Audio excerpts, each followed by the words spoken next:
Maraming kumontra noon. Di ba? Ewan ko lang ano nangyari doon. Kung naituloy ba yung Lolita Park.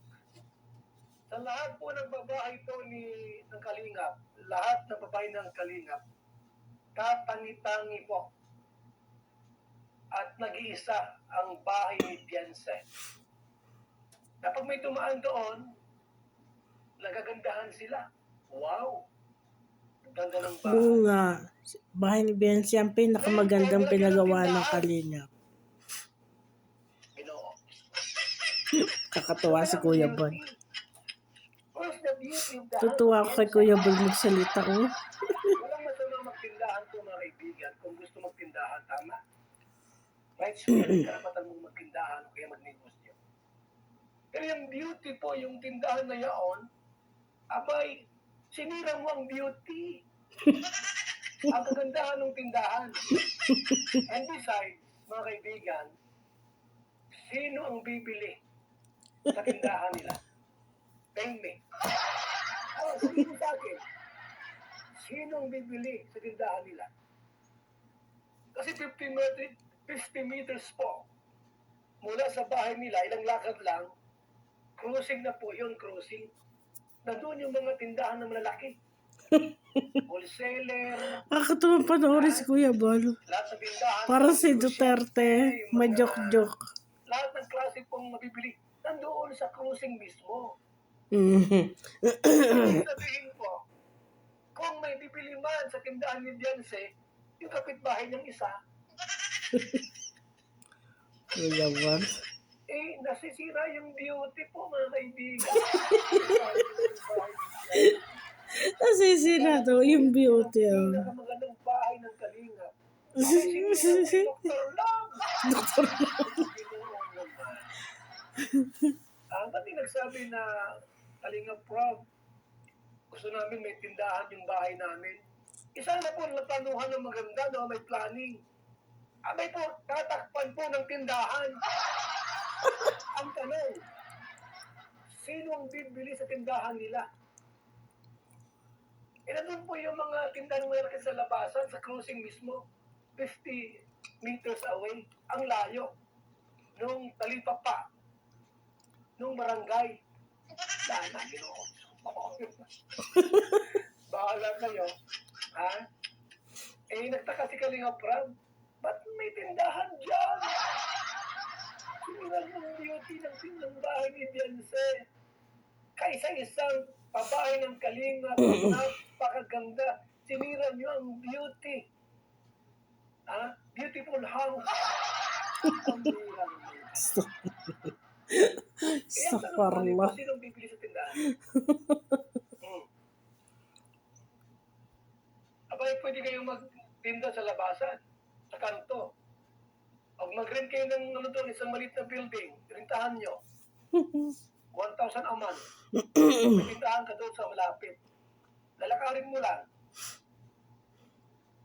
Sentro mismo yon, maraming bibili doon.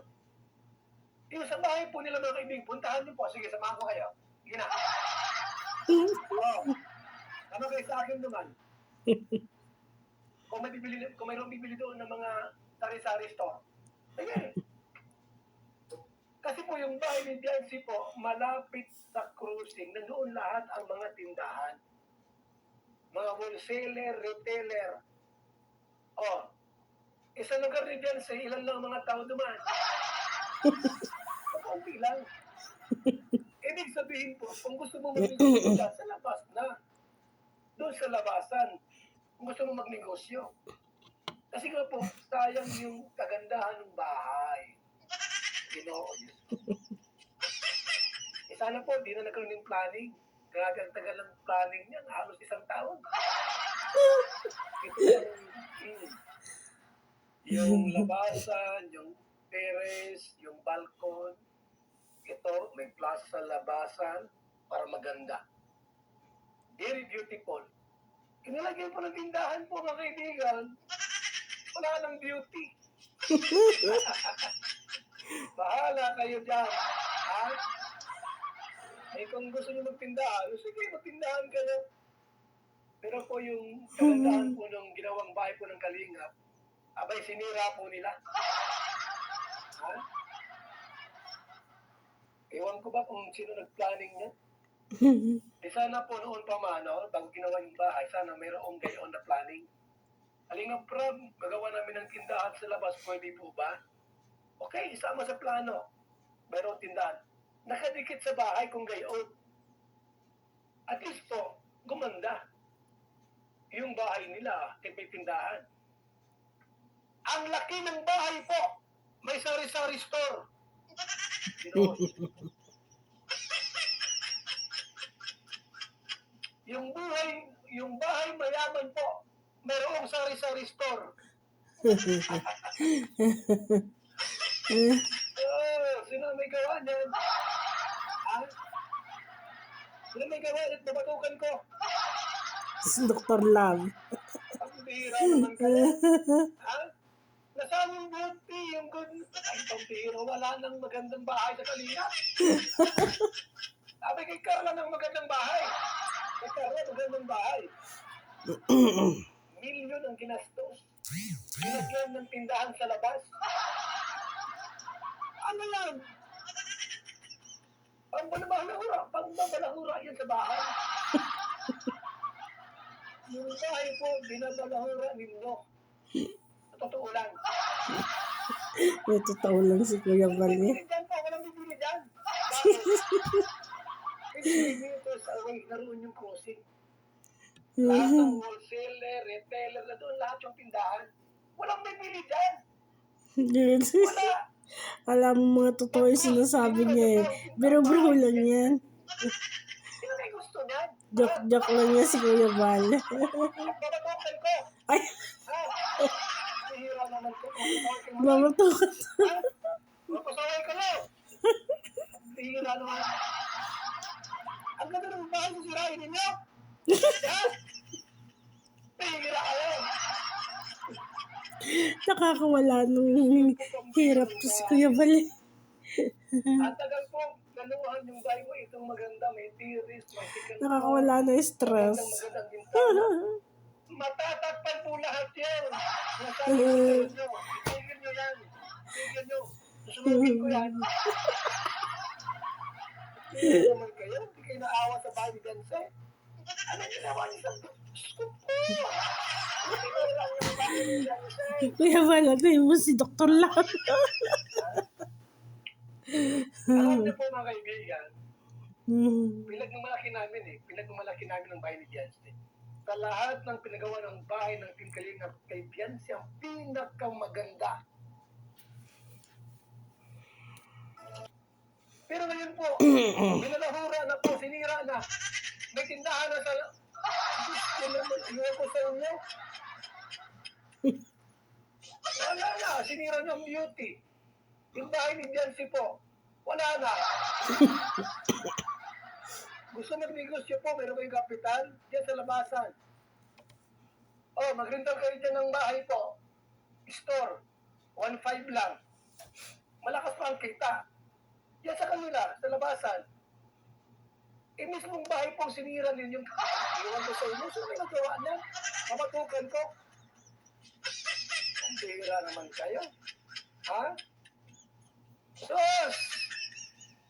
Kaganda ng bahay. Anong sabi ni Gobernador ng Padilla, ni Gob? Ganda ng bahay ni Beyonce. So beautiful. Ngayon, may tindahan na. Ano? Ang bihira naman kayo. Ay, sos. Sinira yung bahay ni Beyonce. Milyon ang halaga niyan. Mga kaibigan, milyon ang halaga. May tinakpan po ng bahay na tindahan. Ay, pambihira naman kayo. Nabarangay ko kayo. Hindi kayo. Pambihira mo. Diyos ko po. Nag-layout na po ng tindahan sa labas. Hindi ako kontra, kontra na may tindahan kayo. Pero po, pinagmamalaki namin yan, kaisa-isang babae ng Kalingap napakagandang pabahay ng Kalingap. Di sana po, bago ginawa, sana magsabi kay Kalingap Prab, Kalingap Prab, gusto kong magtinda dyan, sana may tindahan kami. Kasi nabigyan ng planning. Ngayon po, wala na. Yes. Ang bira naman. Sige na, bahala kayo. Tuloy nyo. Yun ang inyong magandang plano. Sayang yung bahay ni Beyonce. Nasira ang forma. Ganda pa naman sa aling bahay ni Jan. Tinakpan ang tindahan ko.